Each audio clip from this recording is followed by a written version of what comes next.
Every day I talk to someone who's flat broke and doesn't know what to do to change their situation. In today's video, I'm going to show you exactly what you can do, step by step. I'm Richard. I'm an 8-figure entrepreneur that enjoys eating breakfast, lunch, and dinner with my wife and kids every single day. We live on an island in the Caribbean, and I hated being poor. I'm willing to bet you do too. So let's dive in. Being flat broke is absolutely miserable. People always say that money doesn't make you happy, but the reality is that being broke doesn't make you happy either. In fact, it makes you absolutely miserable. The biggest thing here is that when you're broke, you literally are living on a hamster wheel. You have nothing to get you off of this hamster wheel. The cold hard truth is that if you want to get out of this, only you can change this. That's it. You are the single person that can change this. Here's the big problem that nobody's talking about. The middle class is failing.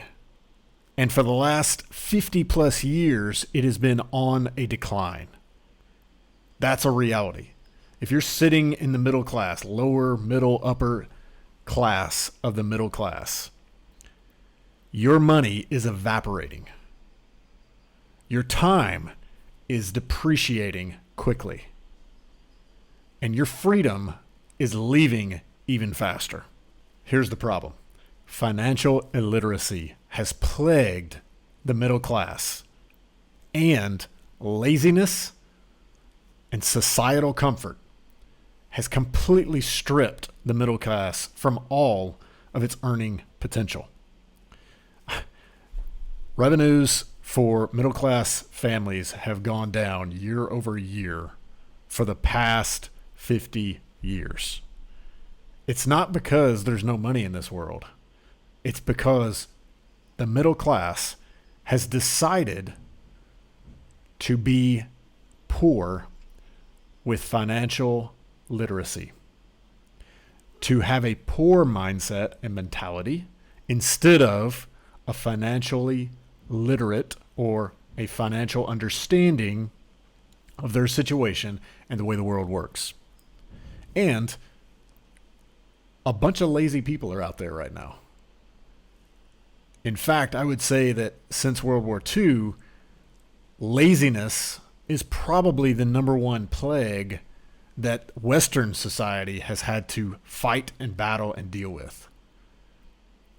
When we get comfortable as a society, we stop pushing. We stop producing. We stop pushing the limits of what is possible with innovation, with hard work, with dedication, with discipline.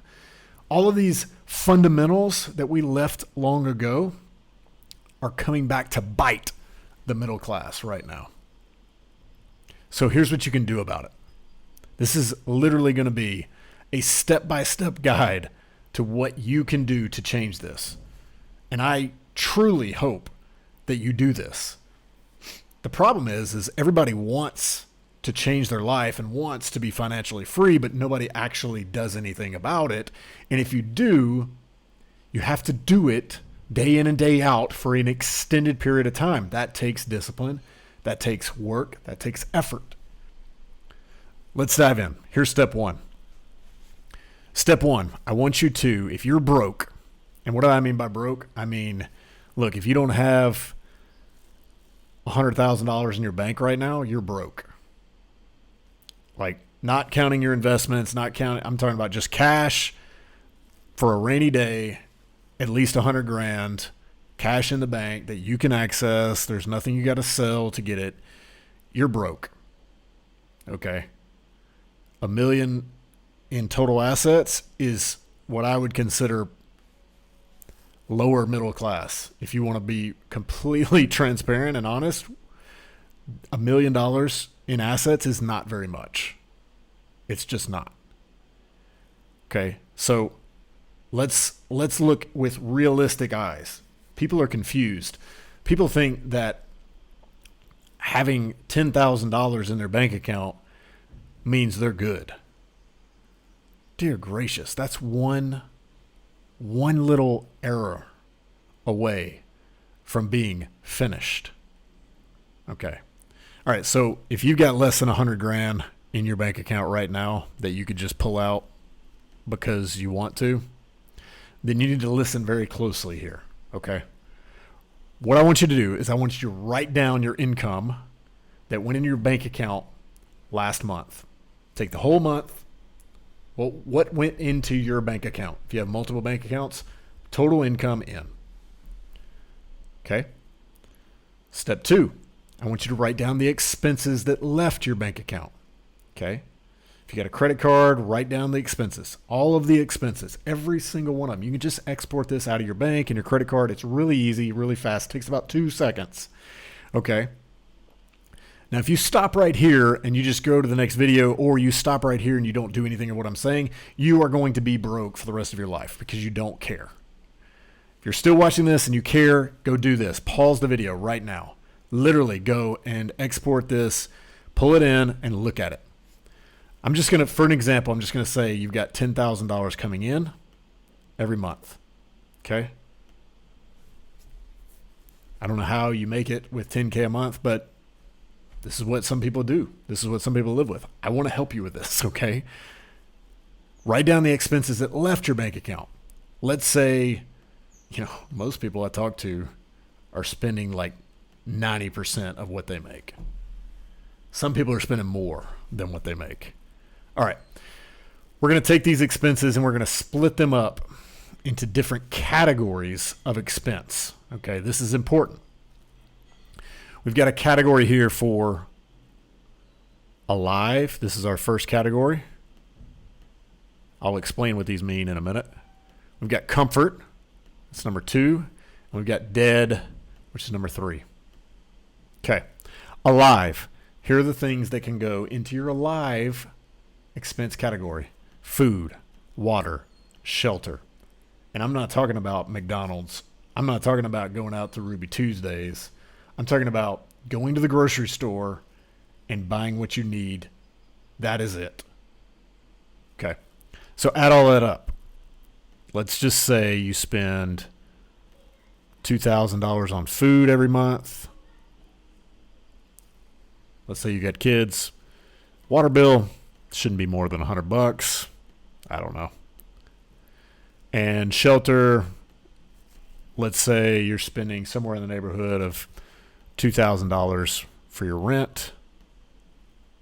This would be considered your alive category of expense. So this is $4,000, $4,100. Okay? That's what we got. All right, then we're going to go over to comfort. Now this is where things get a little crazy. We get used in our mindset, we get used to living like what we think we should live. Now, what do we need to survive? We need food, water, and shelter. That's it. That's it. That's really all we need. You could do that in a cave, a tent.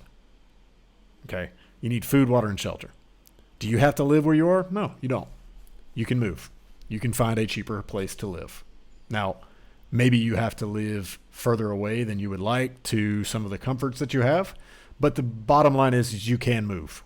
You can change some of these expenses. But let's not even talk about that. That would cause too much pain for everybody in this call.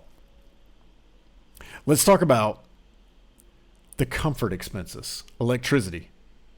Now, that's going to blow your mind that I think comfort expenses, electricity in the same, but reality is 150 years ago, they didn't have, it wasn't widespread to have electricity. So I know you can survive without electricity.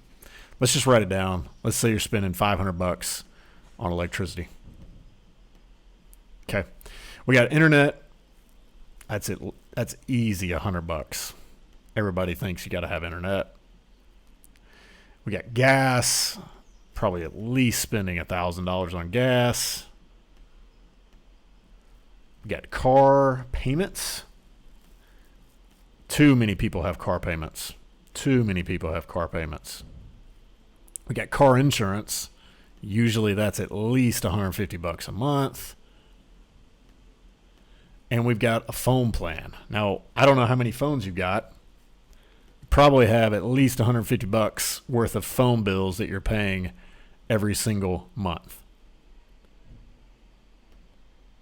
So now we're up to $2,600 in comfort expenses. All right. Now that means we are at a grand total of $6,700 in expenses. Problem is, that's nothing compared to what you're actually spending. Okay.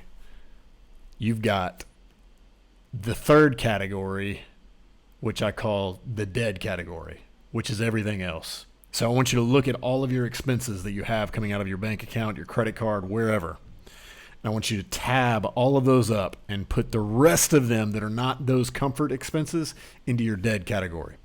That's Netflix. That is Amazon. That's eating out. That's going shopping. That's anything that is not electricity, internet, gas, car insurance, and phone. Okay. All of your subscriptions, all of those media buys, everything else, I want it in your dead category. There's no telling. I don't have much in my dead category. I cannot stand spending money frivolously, but a lot of people do. And so let's just say and it adds up quick, guys. Let's say there's $2,000 in dead category expenses. I don't care if it's like country club memberships, golf outings, blah, blah, blah, blah, blah. Put it all in your dead category. All right. We're going to add all this up. Right now, we've got an income of $10K. We've got an expense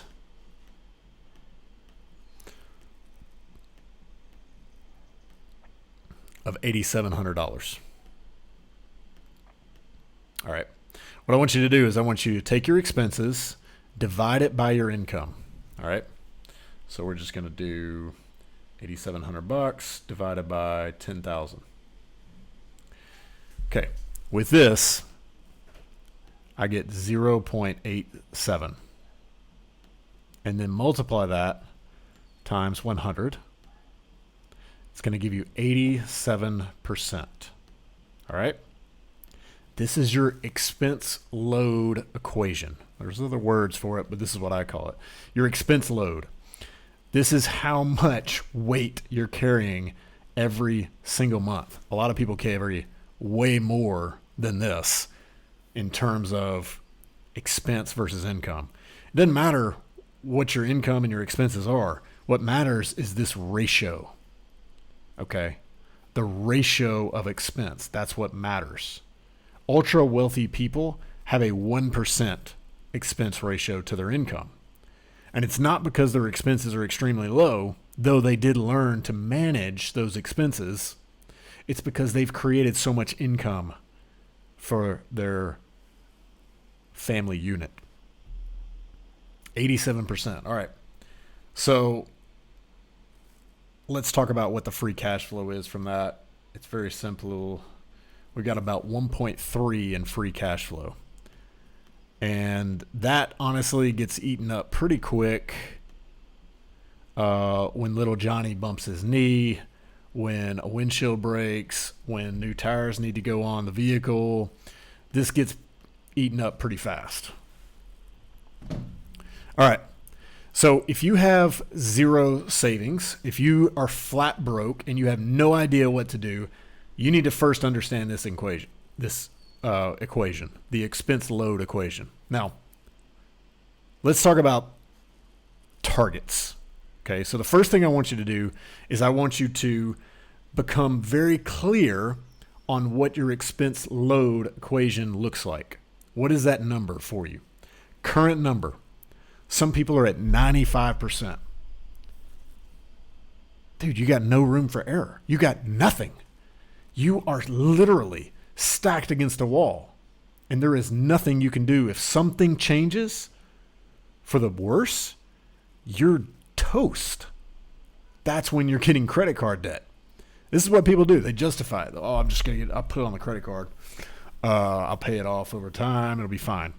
and you've got such a slim margin that you can't even make that $1,300 go towards that credit card debt, and you keep paying 21% interest every single month. Dear gracious, do not do this.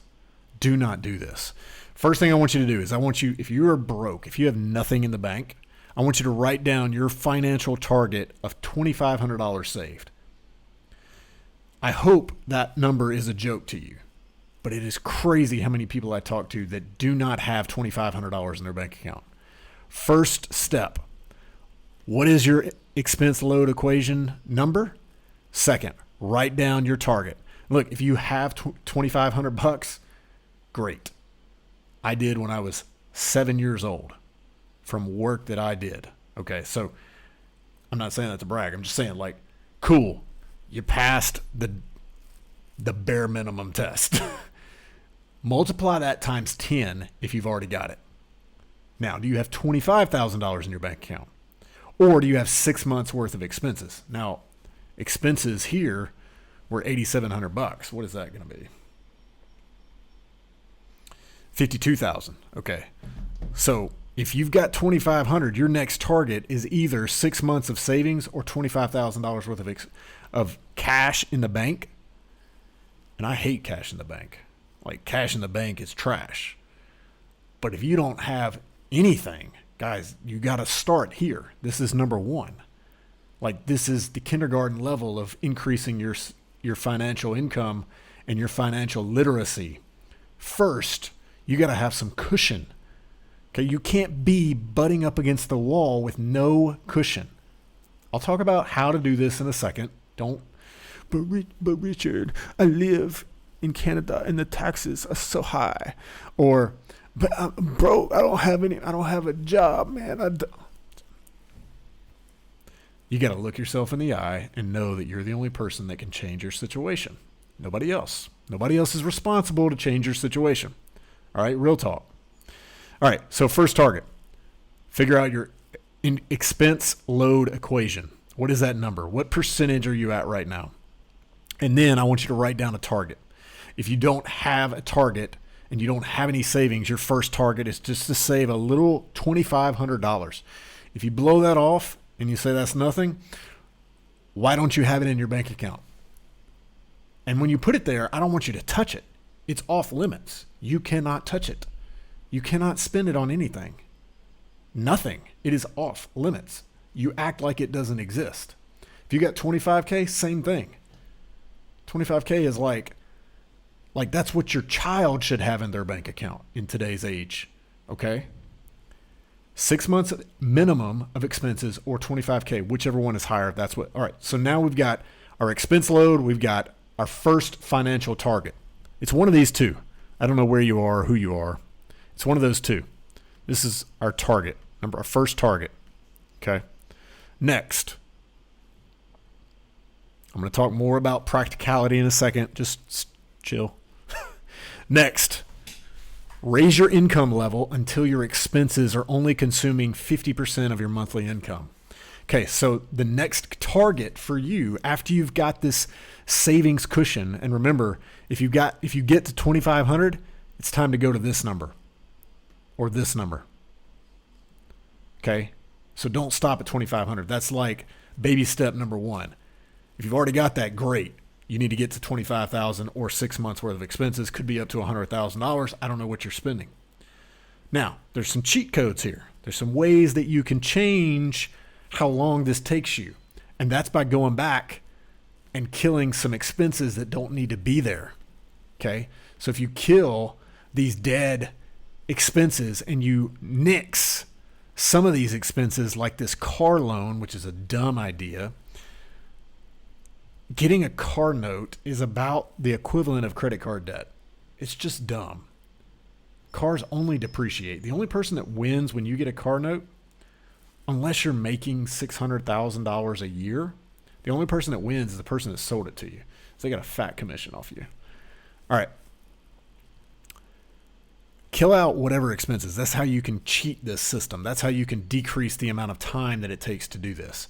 But here's your goal. Your target after you get this cushion is to get to where your income is 50% your expenses are 50% of your income. That expense load equation should be 50%. That means you're making 10K and you're only spending 5K to live. Or you're making 20K and you're only spending 10K to live. Remember, wealthy people have that down into the 1% range. Okay? 1% of what they're making is what's being spent for them to live, and they're not living poor. Okay? Focus on the biggest leverage point that you have right now. First, you've got to build cushion. That's number one. Second, you've got to get that expense level down to where it is 50% or less of your monthly income. Okay? Once you do these two things, okay, you got your target, you hit your target, you start decreasing your monthly expense load. Then you can start going towards real wealth. But you can't make progress until you get some cushion and you understand what positive cash flow is for your personal life. I teach people how to start businesses. I can't teach you how to start a business if you don't already have a financial cushion, if you don't already have the knowledge to change from negative cash flow to positive cash flow in your own personal finances. If you don't know how to say no to dead expenses, then you're going to say yes to dead expenses in your business, and your business is going to fail. So I got to get you right here before you can start a business. People come to me all the time ready to start a business. I'm like, cool, how much money do you have saved? Do you have a financial cushion?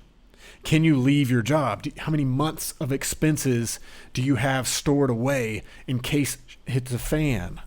Okay, if you don't have that, how can I teach you to start a business? How can I amplify your risk, your personal risk, if you don't already know how to manage your current financial situation? This is why the middle class is literally failing. Okay? Literally failing. We have lost, not we, I haven't. The middle class of the United States and Canada and Eastern Europe, like Western Europe, has completely lost the ability to understand financial basics. Everybody's thinking they can push key buttons on your keyboard and make money. Reality is you need to go back to preschool. I mean this in love. You need to go back to preschool if you don't have $100,000 in your bank account, liquid, and other assets that are producing cash flow for you. So let's get back to the basics here. No pride. Like, it does nothing to be prideful about this. Nothing. Like, put your freaking rally cap on and get to work. That's what we got to do. All right. So we figure out our expense load. We figured out our cushion. We're working towards decreasing our expense load because free cash flow is like freedom. It's options. Learning to say no to things and have cushion, financial cushion, is an option for your family, for you. All right, let's talk about how. Let's talk about some practicalities.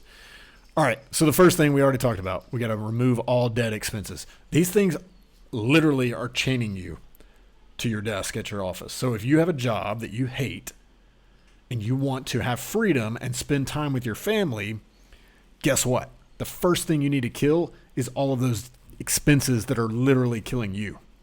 So we're going to wipe those out. And yes, that's going to be painful. And yes, people are going to complain, especially if you have kids, if you have a wife, whatever. Get over it. Like, if you want to change, this is what it looks like. Kill the dead expenses.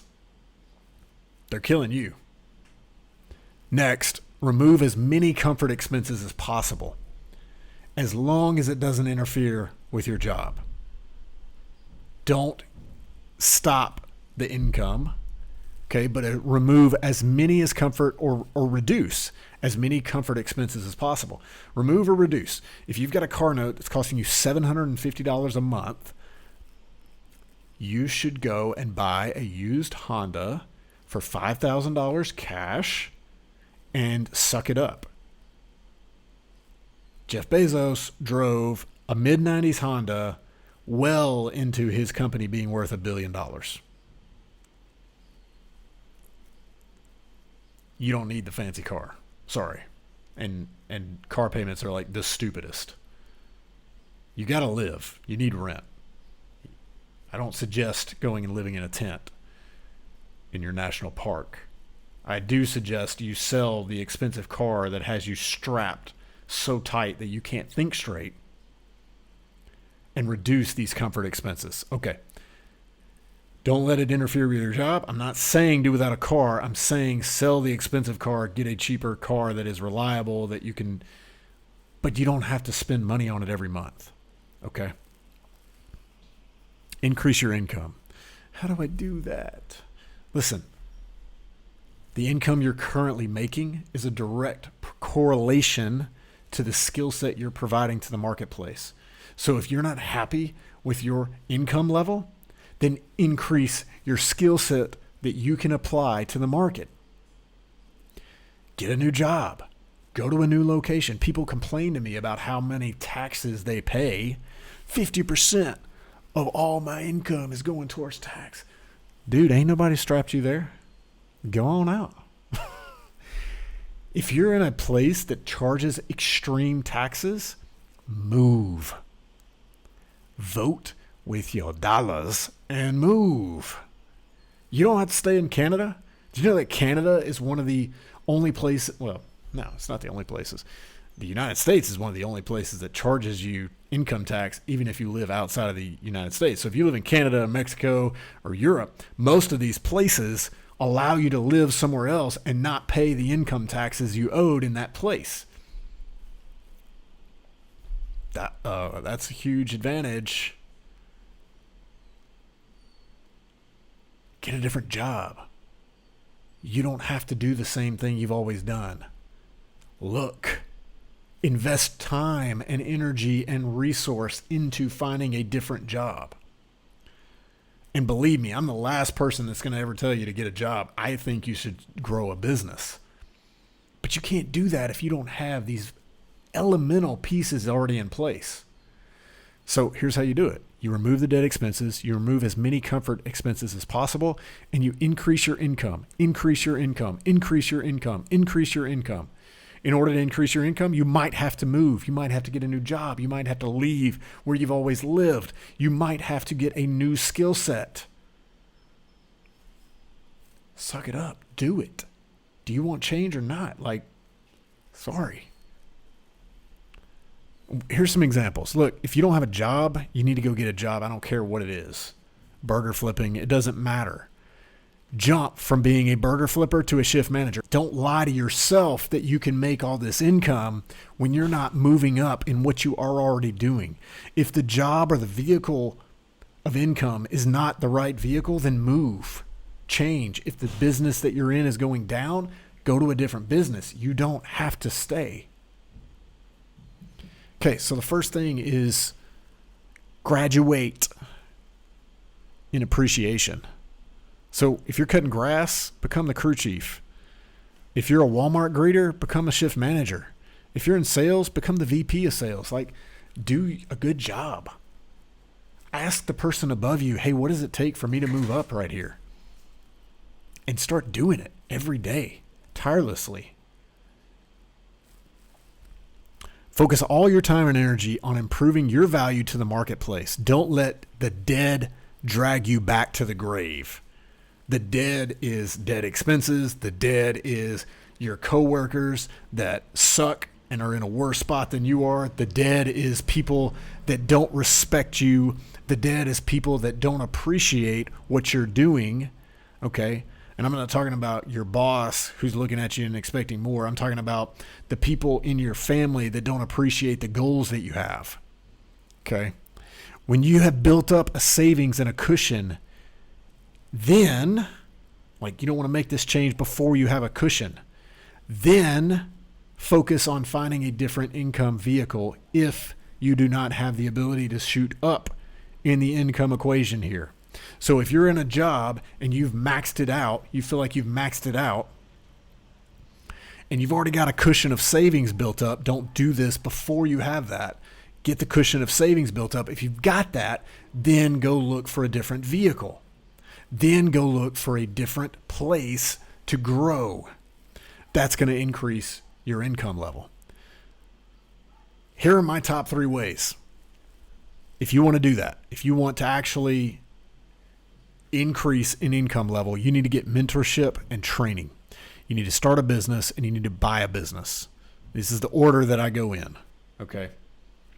The order I go in is, if I'm trying to increase my income, I need to find out a more valuable skill, and then I need to master that skill. How do I master something? Well, I follow or mimic somebody that's already done that. I ask those people, that person, to train me, to mentor me, to guide me in this process. How do I start a business? Well, it's pretty easy. Click in the description below. I'll walk you through that.